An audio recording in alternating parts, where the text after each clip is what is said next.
नमस्कार, मैं हूं हिमानी कटारिया और आप देख रहे हैं हमारी खास पेशकश खबर देश से। आज हम बात करेंगे कॉस्मेटिक सर्जरी की। दरअसल भारत में हर साल लाखों लोग कॉस्मेटिक सर्जरी कराते हैं। कॉस्मेटिक सर्जरी का मुख्य उद्देश्य शरीर के कुछ हिस्सों को रिशेप करके अच्छा लुक देना होता है, लेकिन ये कॉस्मेटिक सर्जरी हेल्थ के लिए हानिकारक भी साबित हो जाती है। जी हाँ, आपको जानकर हैरानी होगी कि हमारे देश में हर साल काफी लोग कॉस्मेटिक सर्जरी करवाते हैं। International society of aesthetic plastic surgery की रिपोर्ट की माने तो साल 2020 में भारत में कुल 5,24,000 लोगों ने अलग अलग तरह की कॉस्मेटिक सर्जरी कराई। इनमें सर्जिकल प्रोसीजर 2.5 लाख केस में किया गया, जबकि 2,68,000 लोगों ने नॉन सर्जिकल तरीके से कॉस्मेटिक सर्जरी कराई। खास बात यह रही कि सबसे ज्यादा लोगों ने लिपोसक्शन सर्जरी चुनी है। दूसरे नंबर पर राइनोप्लास्टी कराने वालों की संख्या रही। वहीं तीसरे नंबर पर ब्रेस्ट ऑगमेंटेशन, चौथे नंबर पर गायनिक कॉस्मेटिया और पांचवें नंबर पर फैट ग्राफ्टिंग फेस सर्जरी रही है। यह वो सर्जरियां हैं जो भारत में सबसे ज्यादा कराई गई है। ऐसे में आज हम ये जानेंगे कि किस तरह से यह हमारे हेल्थ के लिए हानिकारक है, क्यों इसका चलन बढ़ रहा है, कॉस्मेटिक सर्जरी के बाद किस तरह की समस्या देखने को मिलती है।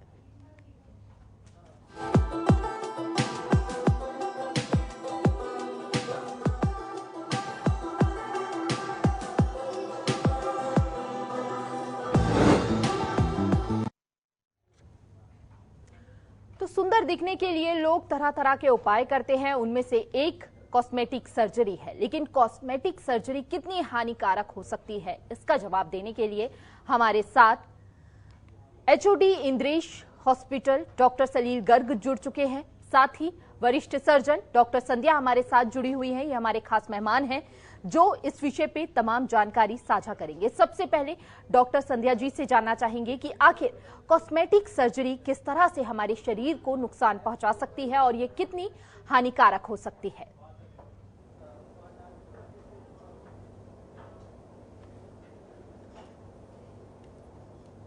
नमस्कार जी, मैं KGMU प्लास्टिक सर्जरी डिपार्टमेंट में कार्यरत डॉक्टर संध्या हूं। मैं अपने विभाग की तरफ से सबसे पहले सभी दर्शकों का स्वागत करती हूं। हिमानी जी, जो आपने आज ये टॉपिक लिया है, एक्चुअली ये टॉपिक अगर देखें तो काफ़ी इम्पोर्टेंट टॉपिक है।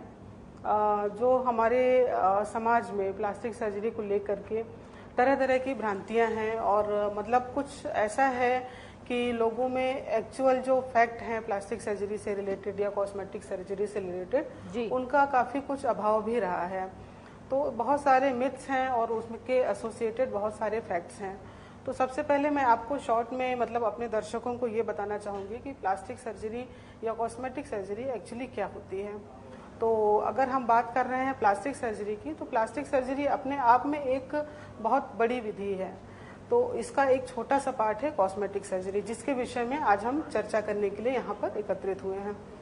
तो कॉस्मेटिक सर्जरी मुख्य रूप से सुंदरता बढ़ाने के लिए की जाती है। ये शरीर के किसी भी अंग पर की जाती है। ऐसा जरूरी नहीं है कि कॉस्मेटिक सर्जरी केवल फेस पर ही की जाती हो।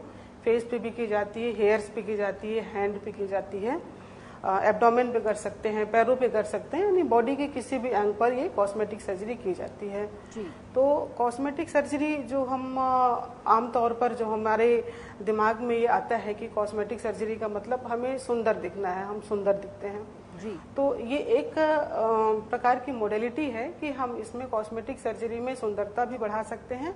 और दूसरा, अगर किसी के चेहरे पे कोई विकृति हो गई है या कोई डेफिशिएंसी हो गई है या किसी बीमारी की वजह से कोई दाग धब्बे या चोट के निशान पड़ गए हैं, तो उन निशानों को भी कॉस्मेटिक सर्जरी में हम दूर करते हैं और चेहरे को निशान रहित बनाते हैं। तो जहां तक बात करते हैं कि सेफ्टी की, अगर हम बात करें कि सेफ्टी कॉस्मेटिक सर्जरी की कितनी है, तो मैं ये कहूँगी कि कॉस्मेटिक सर्जरी कई तरीके की हो सकती है। जैसे एक मिनिमल इन्वेसिव होती है या नॉन सर्जिकल टेक्निक्स होती हैं, जैसा कि आपने बताया, और सर्जिकल टेक्निक्स होती हैं जी। तो जो नॉन सर्जिकल टेक्निक्स होती हैं उनमें जैसे कि आपने सुना होगा, लोग बोटॉक्स का यूज करवाते हैं, ठीक है, फिलर्स का यूज कराते हैं। संध्या जी, आपने बताया हमें कि अगर जी चेहरे पे कई बार दाग धब्बे होते हैं, लोग जो है उसे हटाने के लिए प्रयास करते हैं, उसके चलते इस सर्जरी को लाया गया था, लेकिन इसका मिसयूज भी किया जा रहा है। एचओडी इंद्रेश हॉस्पिटल से हमारे साथ जुड़े हुए हैं, डॉक्टर सलील गर्ग हमारे साथ जुड़े हुए हैं। बहुत बहुत स्वागत है आपका सर। सबसे पहले आपसे अब ये जानना चाहेंगे कि ऑटोप्लास्टी सर्जरी भी एक ऐसी सर्जरी है जब कानों में गड्ढे जो होते हैं महिलाओं के ज्यादा बढ़ जाते हैं, उसको लेकर महिलाएं सर्जरी करवाने जाती हैं, लेकिन अब इस सर्जरी को अलग तरह से भी इस्तेमाल किया जाता है। जैसे अगर चेहरे पर कई बार किसी के कान जो होते हैं बड़े नजर आते हैं तो उसे छोटा करवाने के लिए भी इस्तेमाल किया जाता है। ये कितना घातक हो सकता है, क्योंकि इस तरह की कई ऐसी सर्जरीज हैं जो लोग सुंदर बनने के लिए करवाते हैं।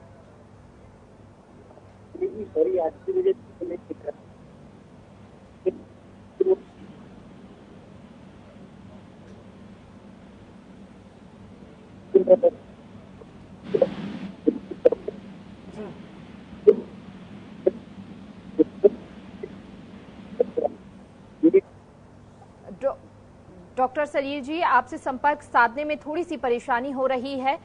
उम्मीद करते हैं जल्द ही ये टेक्निक जो परेशानी है वो जल्द सही हो। इसी सवाल के साथ हम संध्या जी का रुख कर लेते हैं। डॉक्टर संध्या जी हमारे साथ लगातार बनी हुई हैं। जी संध्या जी, आपने ही ये बात बताई कि लोग जो हैं अपने जरूरी काम के लिए पहले इस सर्जरी का इस्तेमाल करते थे, और मैंने उनमें से एक सर्जरी बताई ऑटोप्लास्टी सर्जरी, जो कानों के लिए इस्तेमाल की जाती है। लेकिन अब कान अगर बड़े होते हैं तो उन्हें भी छोटा करने के लिए जो है लोग आप लोगों के पास आते हैं, या फिर किस तरह की आप जो केसेस हैं वो देखते हैं? हाँ जी हिमानी जी, तो जैसा कि जो कानों की सर्जरी होती है, जो आपने पूछा ऑटोप्लास्टी, तो इसमें भी कई तरीके की सर्जरीज हो सकती हैं। मेनली ये सर्जरीज होती हैं, जैसे कुछ लोगों के कान बहुत बड़े होते हैं जिनको हम लोग बैट ईयर बोलते हैं, ये बहुत प्रोमिनेंट होते हैं, इनको प्रोमिनेंट ईयर्स भी बोलते हैं। तो बहुत लोगों में ये थोड़ा कम्बरसम होता है, उनको ये लगता है कि नहीं हमारा कान बहुत ज्यादा विजिबल है, तो उसकी विजिबिलिटी थोड़ी कम होनी चाहिए, तो उसमें हम उसको रिडक्शन करते हैं। और दूसरा ये एक और कंडीशन होती है कि जिसमें कान छोटे होते हैं, तो छोटे कानों को हम बड़ा करते हैं। तो जो ये कान को छोटा या बड़ा करने की सर्जरी है, इसमें क्या है कि सर्जरी हमारा मतलब बॉडी के डीपर स्ट्रक्चर्स को नहीं इन्वॉल्व करती है, सुपरफिशियल स्ट्रक्चर्स को इन्वॉल्व करती है। तो अगर कानों को छोटा करने की सर्जरी की बात करें, जैसे जो ऑटोप्लास्टी की बात करें, तो ऑटोप्लास्टी को हम प्रॉपर प्लानिंग के लिए करके और अगर उसको एग्जीक्यूट करते हैं स्टैंडर्ड प्रिकॉशंस को लेते हुए, तो इस सर्जरी में रिस्क काफ़ी कम रहते हैं। और इसमें मतलब कॉम्प्लिकेशंस भी बहुत ज़्यादा नहीं होते हैं। कुछ माइनर कॉम्प्लिकेशंस हो सकते हैं हालांकि, जिनको तो ऐसे में खतरा या साइड इफेक्ट्स जो होते हैं वो कम नजर आते हैं। अगर हम सर्जरी कम होते हैं और उनको मैनेज किया जा सकता है। ठीक है संध्या जी, आपके पास वापस लौटेंगे। हमारे साथ सलील जी एक बार फिर से जुड़ चुके हैं। डॉक्टर सलील गर्ग हमारे साथ जुड़े हुए हैं। लिपोसक्शन जो है भारत में सबसे ज्यादा कराया जाता है, इसकी मात्रा 23.5% है, जो सबसे ज्यादा भारतवासी करवाते हैं, यानी कि भारत में सबसे ज्यादा इसका इस्तेमाल किया जाता है। मोटे से पतला होने का ये एक आसान तरीका है जिसमें लोग सोचते हैं मेहनत कम की जाए। देखिए इसका एक और उदाहरण मैं आपको दूंगी। देखिए बेंगलोर में एक अभिनेत्री थी जिन्होंने लिपोसक्शन करवाया था और ऐसे में उनकी मौत हो गई थी, और भारत में इसकी संख्या बहुत ज्यादा बढ़ रही है। इसको लेकर आप क्या कुछ कहना चाहेंगे, दर्शकों को क्या कुछ राय देना चाहेंगे? देखिए हिमानी जी, बिल्कुल सही पॉइंट आपने बोला। कोई भी सर्जरी अगर अननेसेसरी हो या कई बार अगर स्किल्ड हाथों में नहीं हो तो उसे प्रॉब्लम हो जाती है, और कोई भी सर्जरी पर से उसमें कॉम्प्लिकेशंस होते ही है। तो ये हम लोगों को मान के चलना होता है कि 1 से 2% या जो भी उस पर्टिकुलर सर्जरी का रिस्क है वो एक्सेप्ट करना पड़ता है पेशेंट को। हर चीज कोई भी 100% सक्सेसफुल नहीं हो सकती। कितने भी बढ़िया सर्जन हो, कितने भी अच्छे क्यों ना हो, कितना भी एहतियात ना रखा जाए, कितना भी हॉस्पिटल ध्यान रखे, उसके बावजूद भी ये कॉम्प्लिकेशंस एक नेचुरल प्रोसेस है और जिसको हम लोग कम से कम मतलब बिल्कुल खत्म नहीं कर सकते हैं। चीज ये है कि क्योंकि ये अभिनेत्री थी और एक पब्लिक फिगर थी, इसलिए इनकी साथ जो ये दुर्भाग्यपूर्ण हादसा हुआ ये सबको पता लग गया। बट इससे हम किसी एक उसको जो है ना डेमोनाइज नहीं कर सकते, क्योंकि इतने सारी जो सर्जरीज हो रही है, जैसे आपने 23% बताया और 5 लाख का 23% मतलब नियरली 1 लाख लाइपोसक्शन हो रहे हैं, तो majority of them are successful. Once in a while इनमें कॉम्प्लिकेशंस होते हैं जिनको कोई भी किसी भी तरह से प्रिवेंट नहीं किया जा सकता, एक्ट ऑफ गॉड होता है ये। एज फॉर दिस की जो प्लास्टिक सर्जरी है, it is one of the most ancient surgeries, जिसके बारे में सुश्रुता, महर्षि सुश्रुता वगैरह की भी जो फिगर्स है और ये सब है, and India was always a Pioneer in this. तो इन चीजों को करने के बाद जब हम देखते हैं तो फायदे बहुत ज्यादा हैं, स्पेशली जैसे डॉक्टर साहब ने बताया, डॉक्टर संध्या ने, specially burn injuries, acid burn, इतनी सारी चीजें होती है जिसमें इतना फायदा करते हैं। बट ये कई बार जो है जब कॉस्मेटिक सर्जरी में जाते हैं, मे बी थोड़ा ज्यादा सुंदर लगने की कोशिश या कोई पर्टिकुलर चीज होती है, तो उसमें सर्जरी बहुत हो सकती है जी। तो एवरी संध्या जी पेशेंट जी इसी सवाल के साथ संध्या जी का भी रुख कर लेते हैं, उनकी क्या कुछ राय है। जी संध्या जी। हाँ जी, तो जैसा कि डॉक्टर सलील ने बताया कि लाइपोस मतलब हर सर्जरी के अपने कॉम्प्लिकेशंस होते हैं जी। अगर हम मतलब ऐसा नहीं है कि अगर आपने किसी का सुना कि हाँ इस सर्जरी से उसको ऐसी प्रॉब्लम हो गई, तो हर किसी को ये प्रॉब्लम हो सकती है।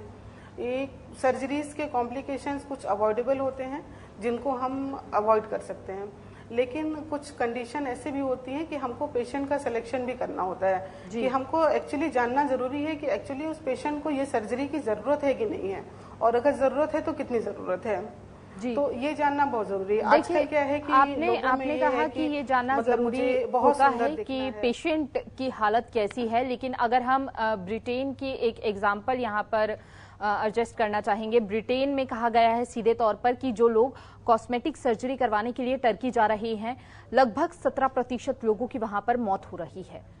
तो ऐसे में हमें कितना सावधान रहना चाहिए और कितना बचना चाहिए कॉस्मेटिक सर्जरी से।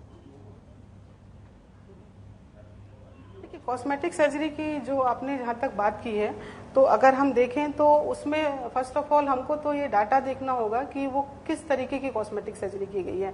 जैसा कि मैंने अभी आपको बताया, कॉस्मेटिक सर्जरीज मिनिमम भी होती हैं और मॉडरेट भी होती हैं, और ऐसा बहुत लार्ज सर्जरीज भी होती हैं। जैसे कि जो लोग मॉर्बिडली ओबेज होते हैं, मॉर्बिड ओबेसिटी होती है, उनमें ऑब्वियसली ये सर्जरी बहुत बड़ी होती है। तो जितनी बड़ी सर्जरी होती है उसके कॉम्प्लिकेशन भी उतने ही बड़े होते हैं। और जितनी छोटी सर्जरी अगर हम करते हैं, छोटी कॉस्मेटिक सर्जरीज होती हैं, तो ऑब्वियसली उसमें कॉम्प्लिकेशन होने के चांसेस कम रहते हैं। तो सबसे पहले तो अगर इतना रेट कॉम्प्लिकेशन का है तो उनमें क्या सर्जरीज की गई थी, प्रॉपर प्रिकॉशन लेकर के सर्जरीज की गई थी या नहीं की गई थी, या दूसरी बात यह है कि पेशेंट की कोमॉर्बिडिटीज कितनी है। अगर पेशेंट डायबिटिक है, हाइपरटेंशन है, या पेशेंट को और भी कोई बीमारियां हैं जो कि सर्जरी में और कॉम्प्लिकेशन कर सकती हैं, तो ये सारे कॉम्प्लिकेशन इन बातों पे भी डिपेंड करते हैं, काफी ज्यादा इन बातों पे भी डिपेंड करता है कि पेशेंट की जनरल कंडीशन कैसी है, पेशेंट हेल्दी है, फिट है, या उनमें कोई और प्रॉब्लम्स तो नहीं है ना। तो इन सब चीजों को भी ध्यान में रखना बहुत जरूरी है कोई भी कॉस्मेटिक सर्जरी करने के पहले। ठीक है, आपने अभिनेत्री की बात कही, डॉक्टर सलील गर्ग जी से जान लेते हैं। देखिए, ज्यादातर जो बॉलीवुड इंडस्ट्री या हॉलीवुड इंडस्ट्री के लोग हैं वो इस चीज को ज्यादा जो है प्रेफर करते हैं। उसके बाद आम लोगों की बात जब आती है तो वो भी ट्राई करना चाहते हैं और अपने आप को सुंदर दिखने के लिए और इस ओर बढ़ जाते हैं, क्योंकि इसमें कम मेहनत के साथ आपको जल्दी जो है रिजल्ट मिल जाता है। जी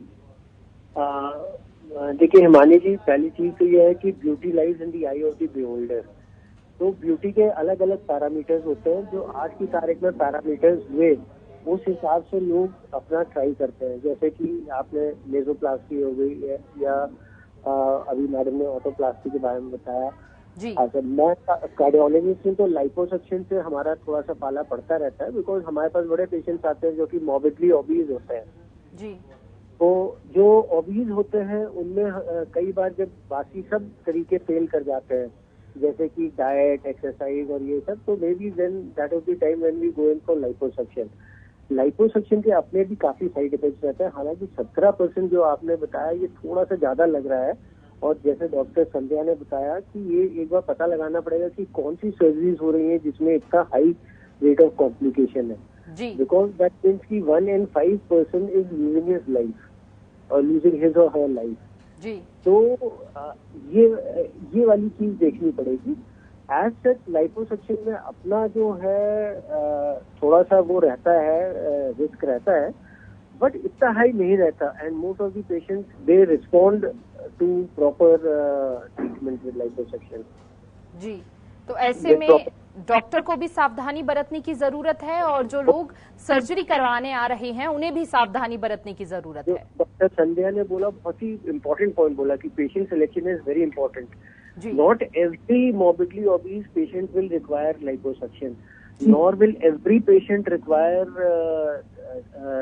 nor is every patient fit enough for surgery। ये सब जो एस्पेक्ट्स है, यही चीजों को हमें इवैल्यूएट करके डिसाइड करना पड़ता है कि ये पेशेंट हम करेंगे तो इतना वो है।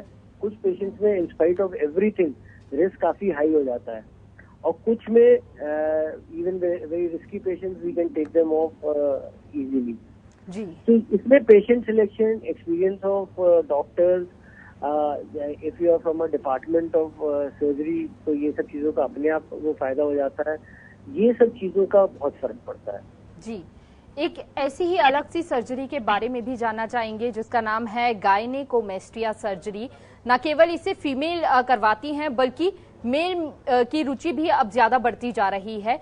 संध्या जी से मेरा ये सवाल है।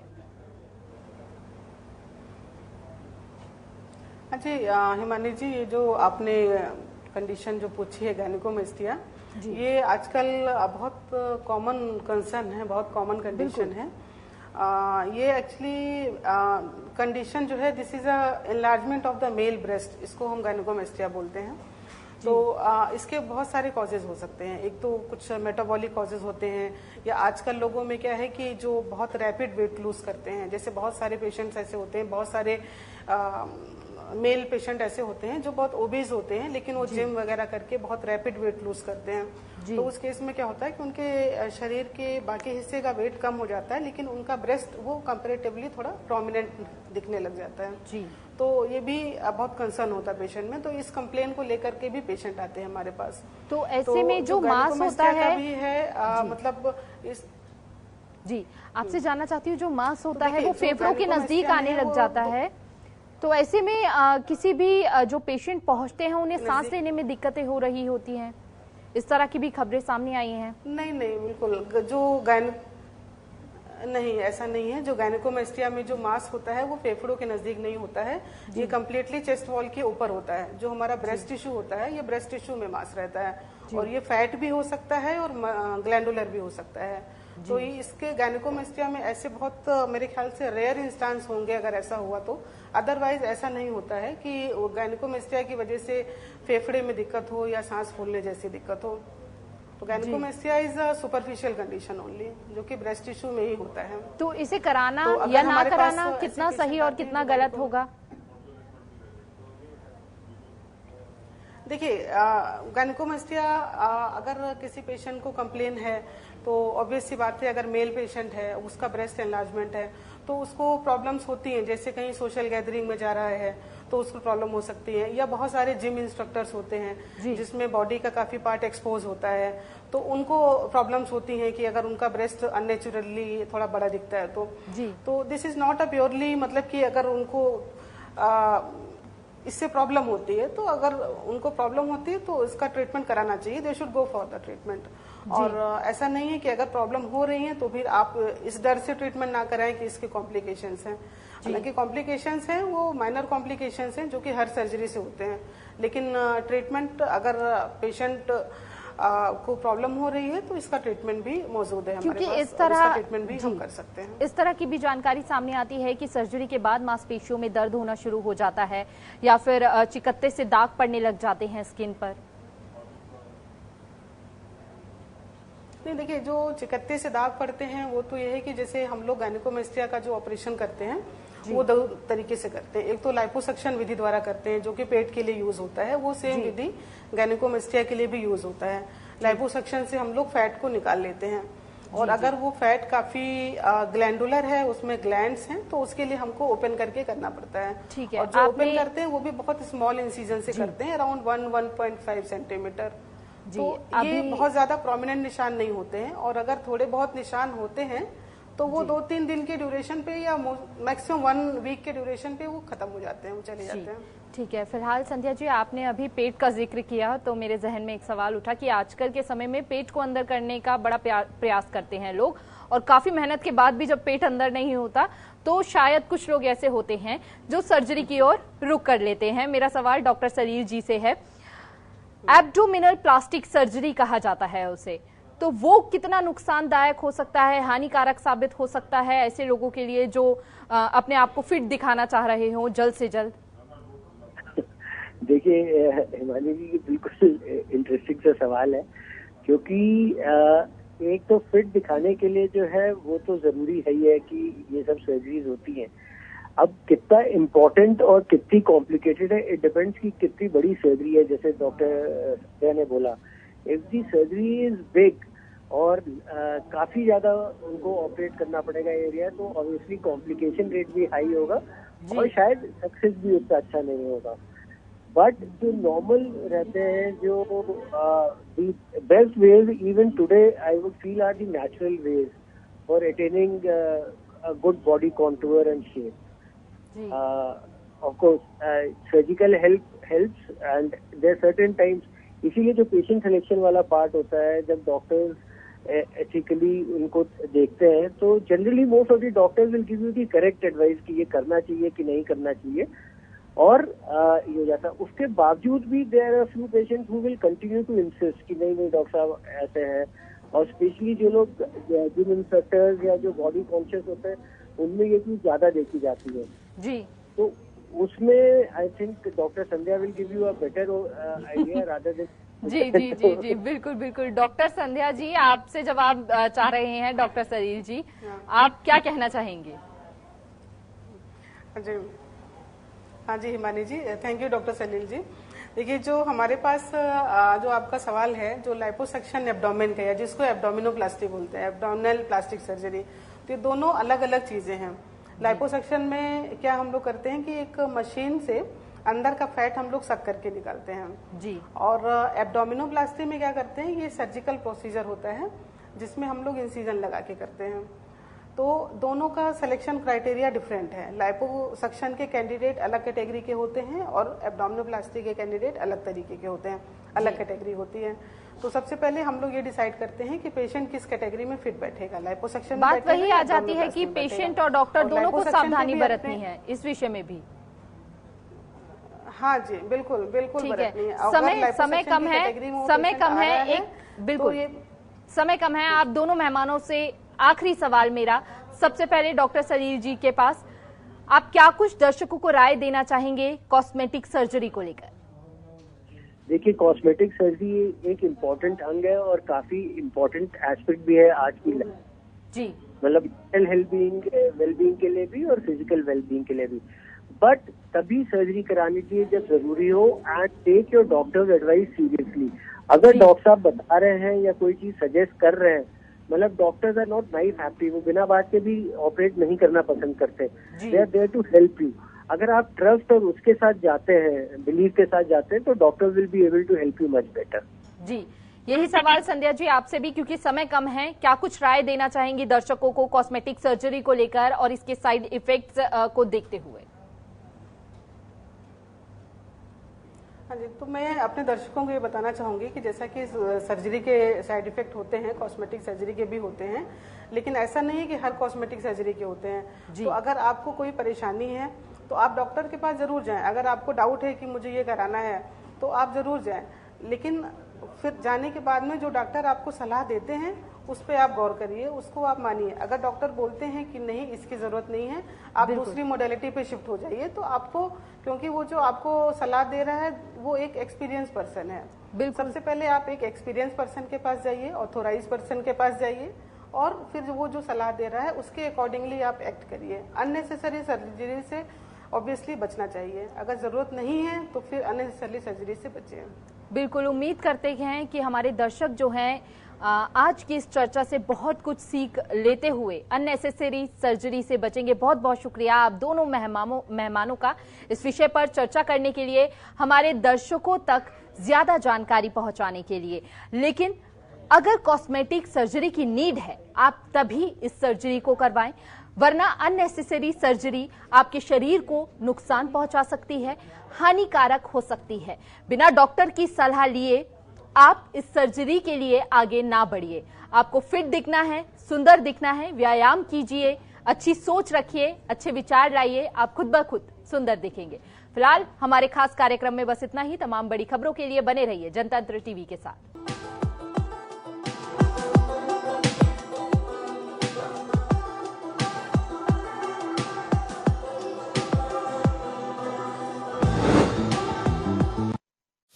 खबरों के निष्पक्ष विश्लेषण के लिए सब्सक्राइब करें Jantantra TV and press the bell icon. Never miss any update.